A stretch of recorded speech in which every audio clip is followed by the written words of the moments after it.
What's happening, guys? Charles Salisbury here. Thank you so much for joining me. Today we're going to be chatting about what's in my kit bag in June 2020.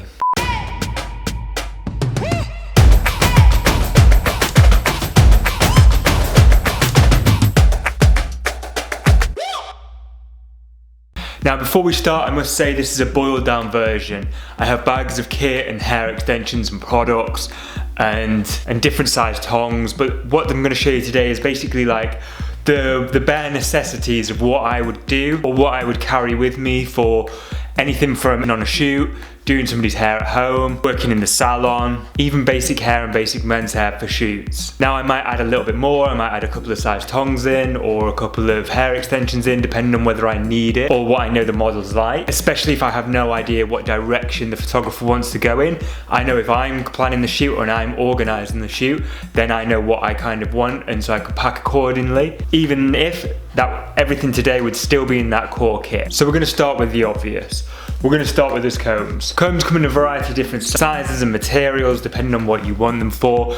If you want to carry light, and the basic that you're going to need is a wide tooth comb. I use this because I have more control rather than a big one like a Denman, plus they're smaller. A cutting comb, which means that you have a medium size, and a fine tooth. So these are two fine tooth combs that are both on the other side. Each one is going to do a different job. So obviously to detangle, or if you want that gelled slick back kind of look, you need something with a bit of gap in it. And obviously this is if you need something very straight or very clean or very structured and manicured look, you'd use the finer tooth. Sticking with the obvious ones, pintail combs. I have two and they're both bright so I can find them quickly. These are for anything from taking part-ins, taking sections. If I'm doing any highlights, obviously I'll use them for foil. I use metal tip ones. I know a lot of people don't because of metallic salts, but I use foil as well. So if it's going to come from one, it's going to come from the other. That isn't professional advice. That's just something I do. I just find that metal pintail combs sit in the hair better. You can take sections cleaner and I can weave a lot cleaner. As for material, I always pick a plasticky or carbon one. I do have wooden ones as well, which are great. I tend to stay away from metal just because I don't like the feel of it and I feel they can be a bit too harsh. The reason why I like the plasticky ones is because they bend, they don't snap, and the reason why I like the carbony ones is they're quite solid so they can get good tension through it, but again they don't snap. What I tend to find is coloured plastic snaps a lot easier than black carbon. So if you're going to pick one that you want to last forever, especially with YS Park, these are notoriously bad for snapping because when they're coloured. If you get the black ones, they'll last a lot better, a lot longer. Again, I have coloured ones so that I can find mine dead quickly. I can find it in the bottom of my bag, or if it gets dropped, I know which one's mine on a shoot. But I do know that I'm also not going to be combing through with this, so it's not going to break as easily. I will have already brushed through everything with my mason before I started highlights or before I did the section, so I'm never going to brush through with this, so it's at lower risk of it snapping, which is why these two aren't A, YS Park, or B, they're a lot stronger and sturdier. So if you are going to buy your comb, look out for that. Do actually play around with it and feel it, because it does make a big difference. If you're snapping them and they're 10 quid a piece or more with some brands, it quickly adds up throughout the year. The most important part, and probably the most stereotypical to do with hairdressers, scissors. I don't carry many pairs of scissors. I have two. I have one that are blunt, and so I can, an older, that means that I can get through hair extensions with them. I can do like fake hair, like plastic hair with them, and it's not going to blunt my nice ones. And then I have these, which are used for cutting. I use Keisho simply because I like the brand. They also have 0% interest-free finance, so instead of dropping 600 quid, I could spread it throughout the months, which was just a bit easier for me in my budgeting. If you can drop an X amount on it, then great. I also go for 5.5. I find them the best because it means that I have complete control, but my fingers don't get in the way of the blade. So I find that if I've used smaller ones, I'm a little bit too cramped, and if they're larger, I can't. I just lose all. I wouldn't go any larger than 5.5 at all for any kind of cutting hair. Some people do. Some people I've seen use 7 or 8, big shears, big cutting shears. I can't. I don't have the stability in it personally, and I would always pick I would always recommend 5.5 or 6 because you should have it completely level without it moving as you move your thumb. You should be in complete control all the time with your wrist and everything. The second part, I would say, if you are going to pick your scissors and you're a hairdresser out there, or if you're getting into hairdressing, it's been quarantine, you've been doing your mate's hair or your housemate's hair, you've decided that hairdressing is actually good fun and you want to get into it, it is a fun job. I would always pick an offset, which means that, as you can see, it's straight and then they kind of go off to the side, which means that this is in line. What that means is it takes all the strain off your wrist. It means that whilst you have a straight wrist, the blade is straight. Now this might not seem much and it might seem like a very subtle difference, but if you're holding them for 10 hours a day, 5 days a week, possibly 6 days a week, you are going to notice in your wrist and in your shoulder if everything's out of kilter. So I would always recommend offset. If you're not using offset and you find it's great, fine, amazing, crack on with it. But if you're starting out, I would always recommend an offset pair of scissors because your wrist, your shoulder and your back, your most important tool. If they go, you're out of work, and you can't be out of work basically as a hairdresser. You won't earn enough. Also, it's the job that you love and you want to keep on doing. You want to keep on doing this for as long as you can do. So protect your wrist. Little differences like this will make a huge difference. Things like the bearing as well will also make a huge difference. So more expensive ones will have better bearings.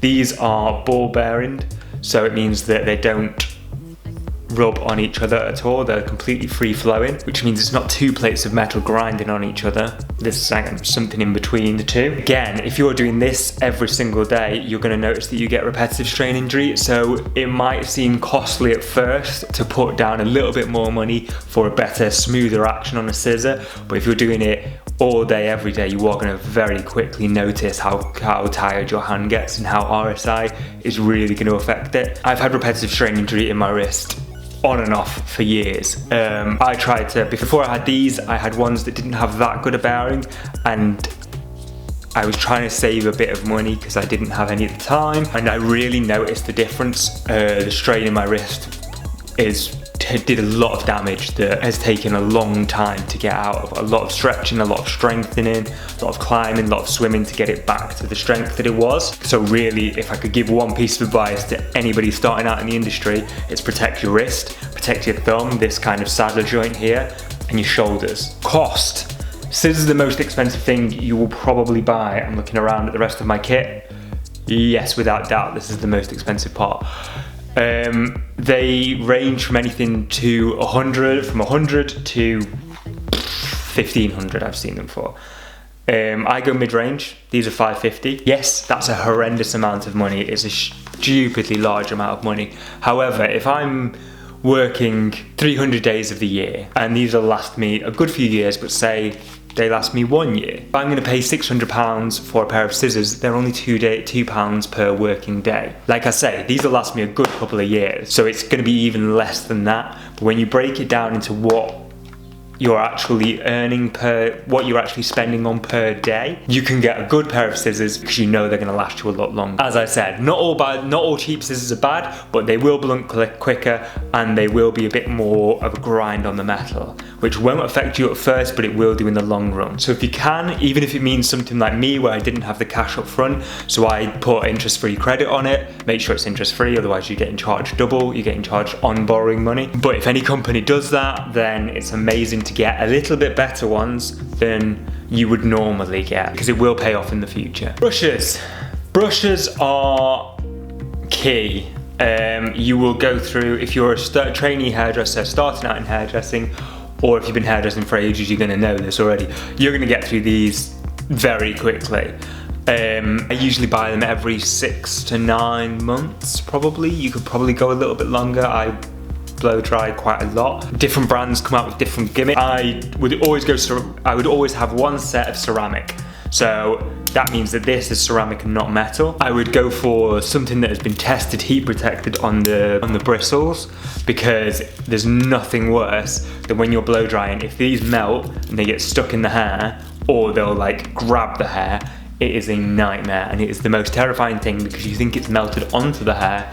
even though they've just melted and tangled. So you will be able to get it back out, but it's super unprofessional. You won't get a good finish, and they will last probably about a week as opposed to the 6 months that I can get these out of. So buying a nice set of brushes will last a lot longer and be better. You'll get a better finish, which means more clients, which means more money, which means you can afford these things. So I would always go, well, these are Moroccan oil. I got them free on a show. Actually, these are older than 6 months, but I haven't used them that much. I got them free at a show and they're great, but I mean, they don't owe me anything for saying it. It's just the fact that I have these to hand when I was showing you them. So your big brush companies like Denman will do fantastic ranges of these ceramic brushes. Just make sure they're heat resistant and ceramic. The second style of brushes you're gonna need are wooden and bristle. Now, you can always get natural bristle, or if you're vegan, you can get plastic. There's an raging argument of which ones are better. I'll let you decide on that fact. This one's plastic, but you can see from the way they are how much tighter bristle this is. So this has a lot more packed, denser bristles to it than this one does. So it's gonna give me a totally different finish.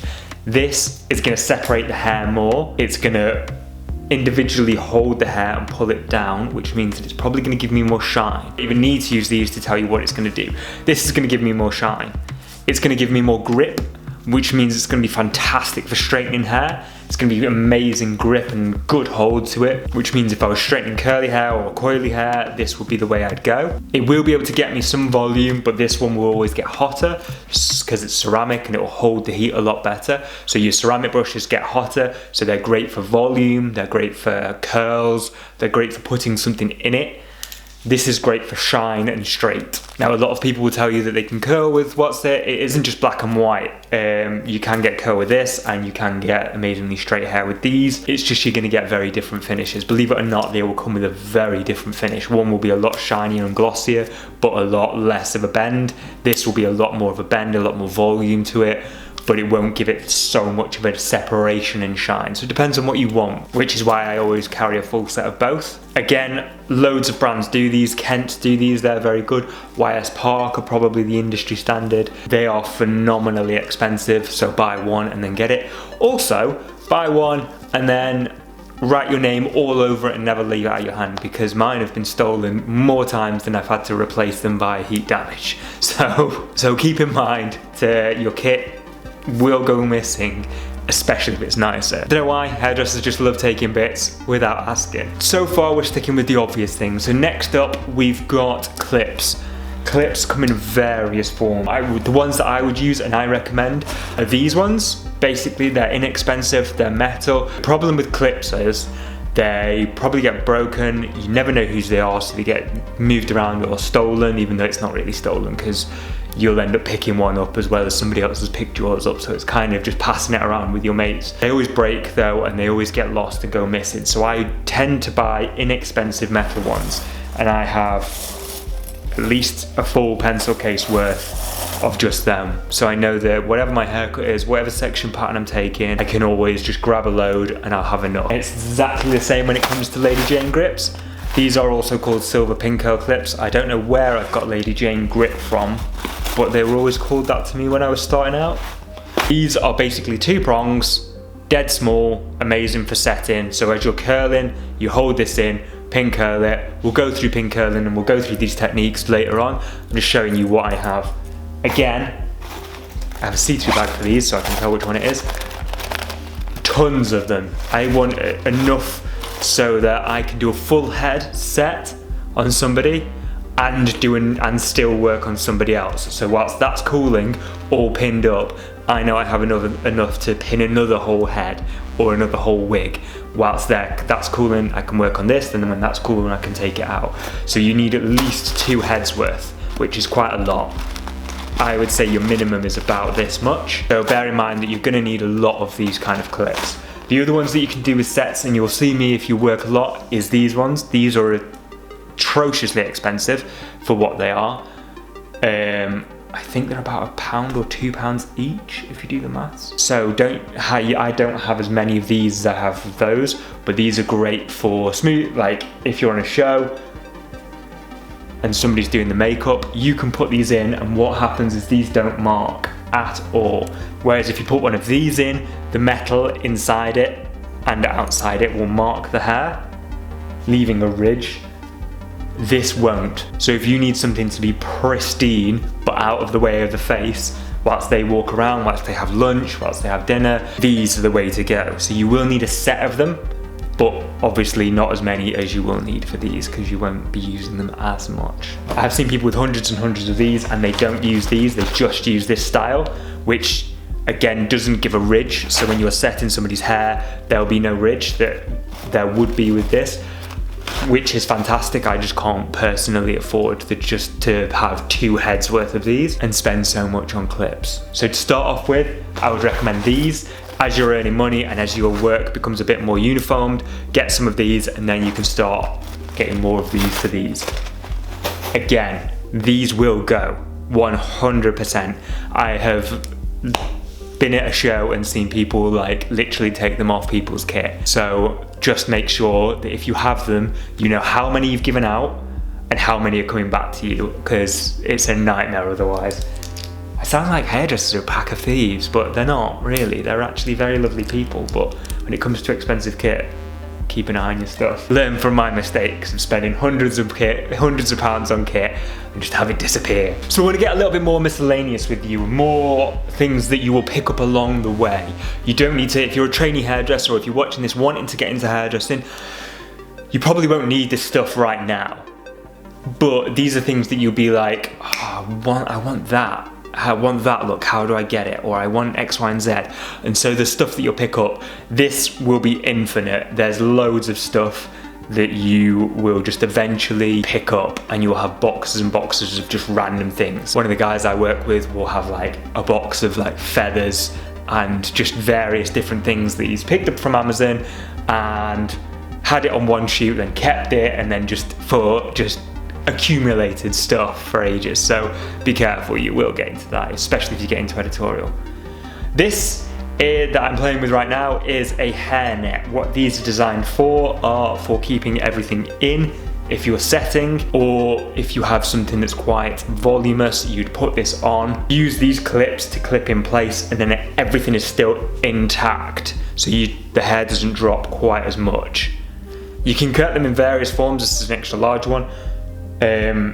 So if you have something that needs like a curl or a wave to it and you know it's going to drop out, you're having lunch, you know in 2 hours your shoot's going to drop out and you're going to have to redo it, perhaps put a couple of these in just on the curl and then scrunch it up, put the net on, put these on, secure it, and then she can walk around, or he can walk around, knowing full well that there isn't as much work for you to do later on when you have to redo it. So they are great. There's something you're going to pick up along the way. Another thing that you're going to pick up along the way is a net. One of these type of nets. These are a lot thicker, obviously, as you can tell. What these are for flattening hair out. So you put it on.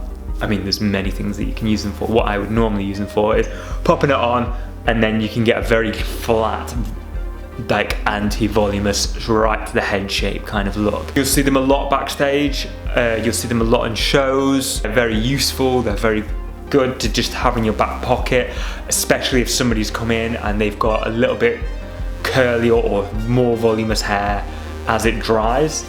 So if you've got a nice wet look or a gelled finish, especially on guys, this happens a lot, and it dries out, the kind of natural texture wants to expand, you can pop a little bit of spray in and dry this onto it so it gets it flatter and a nicer shape, and the shape stays a bit longer. Next up we have my diffuser. I use a sock diffuser. I do have another normal standard finger diffuser.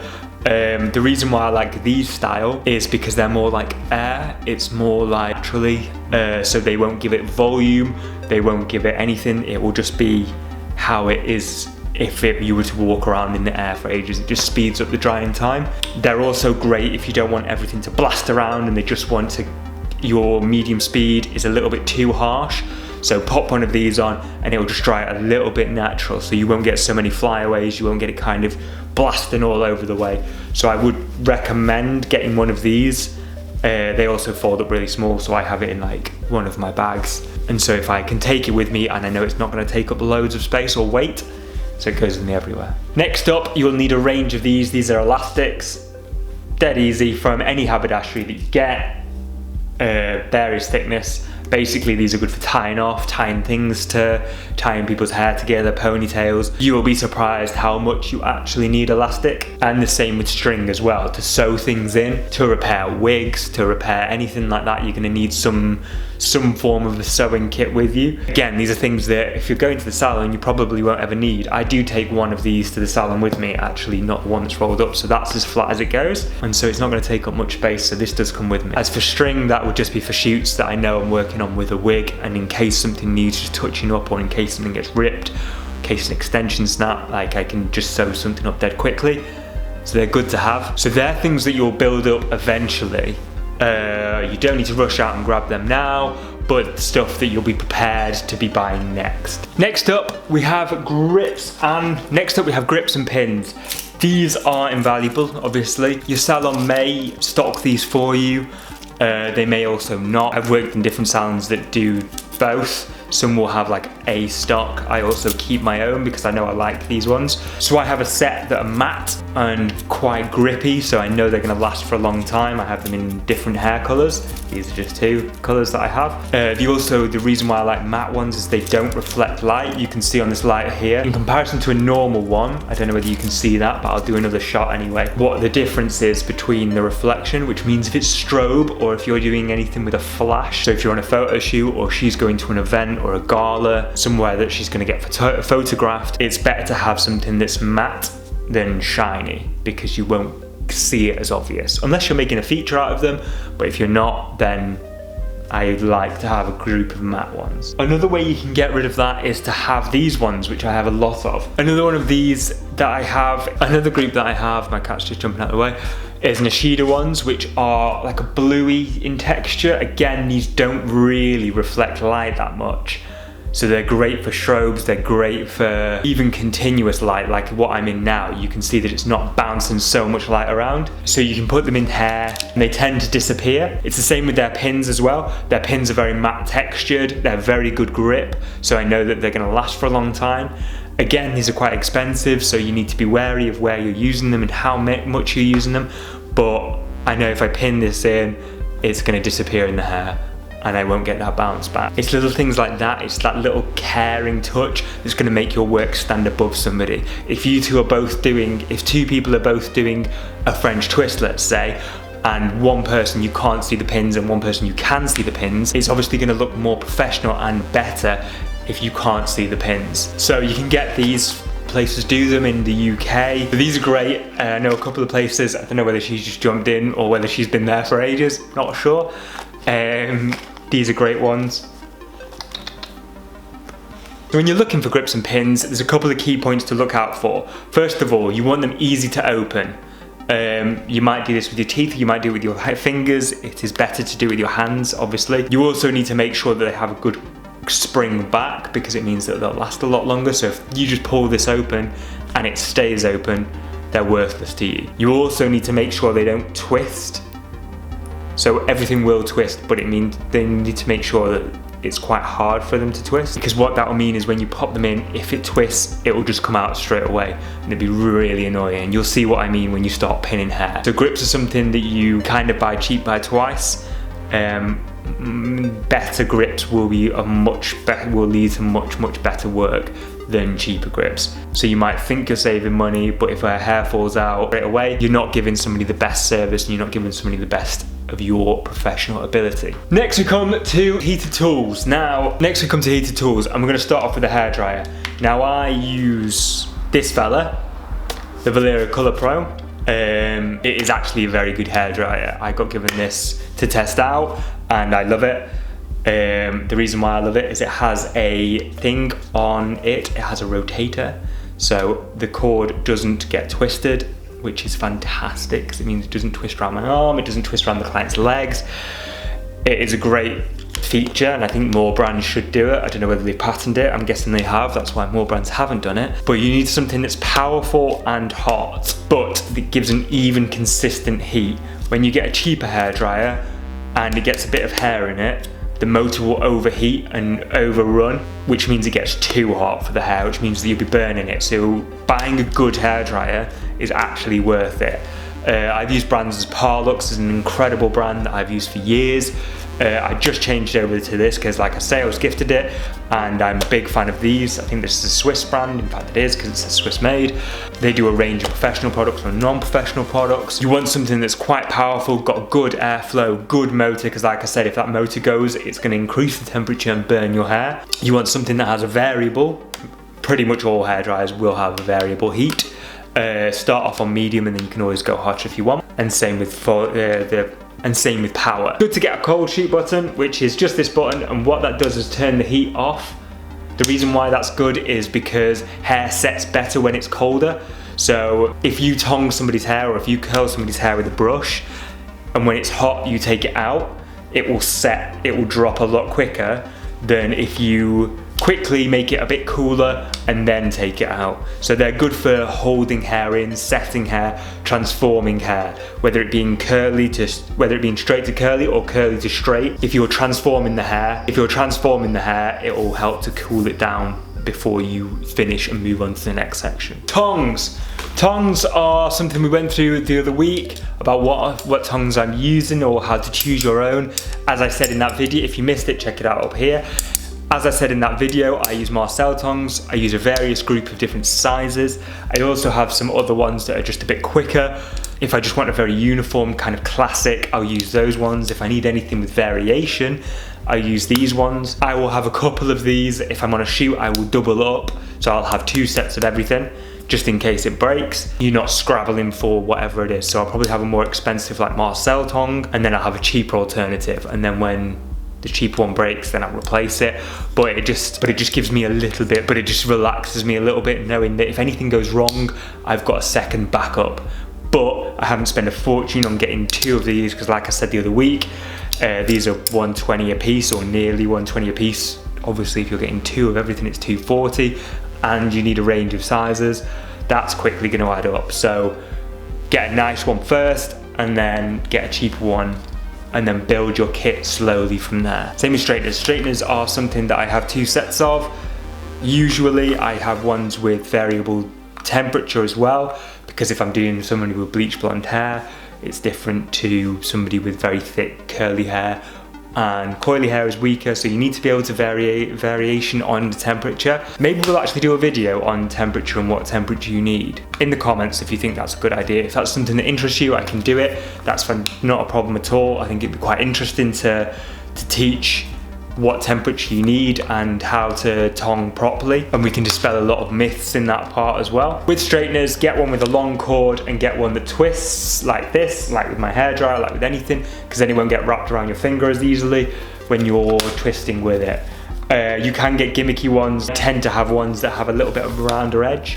I don't really curl with straighteners often. You want to change up a look very, very quickly and you just want to give it a quick little wave, they are quite useful because you can blast through a hair in a matter of minutes with straighteners. And lastly, I have my clippers.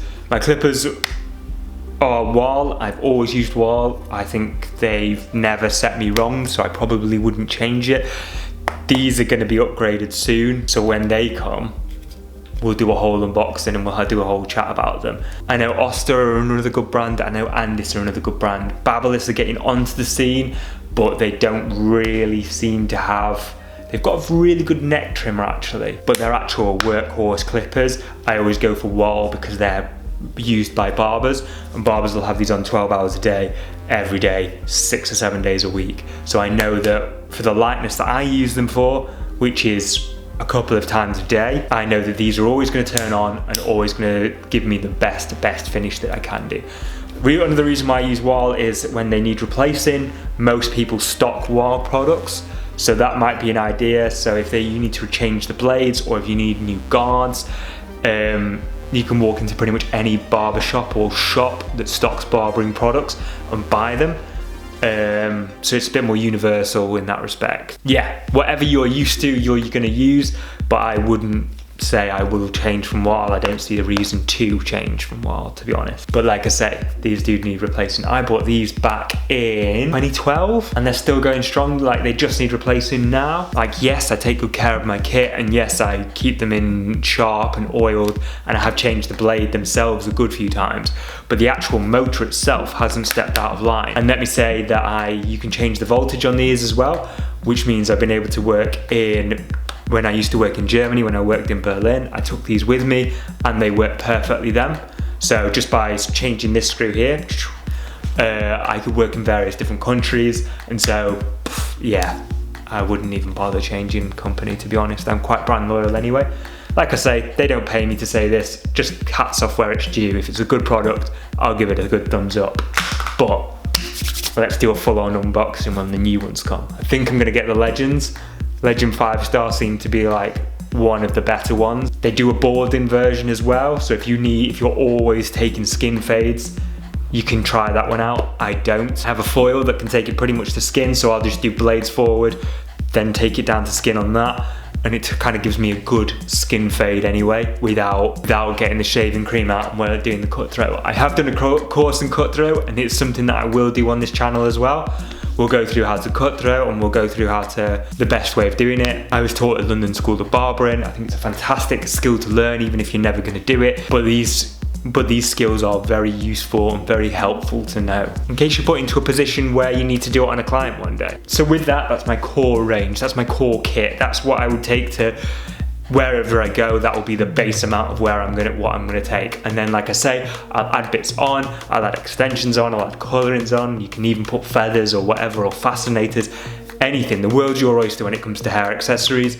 And when it comes to kit, there are so many variations in tong sizes and hair dryers that it's great to kind of make your own path, make your own. For example, if you're going to go into wig making and stuff, you're probably going to need something like this. Now, if you're never going to work in wigs and you're never going to work in salon, I would never recommend ever thinking of buying something like this. This is basically so you can put wigs on and you can work on it. But if you're going to work in editorial or theatre or drama, then this will be like your staple. You'll probably build your kit around something like this because you're going to be needing it and using it so much. So what I've just shown you is your base, and then wherever your path decides to go, wherever your taste takes you, then we can build on from that, and then we can see a good progression in where you're going to go. And knowing that whenever you rock up to somebody's house to do your haircut, if you're going to do somebody's colour, if you're going to do X, Y, and Z, you're always going to have everything you need. It's great to just figure out a base kit on your own, bear in mind what I've said, and then build from there. Anyway, thanks guys, thank you very much, take care, and I will see you soon.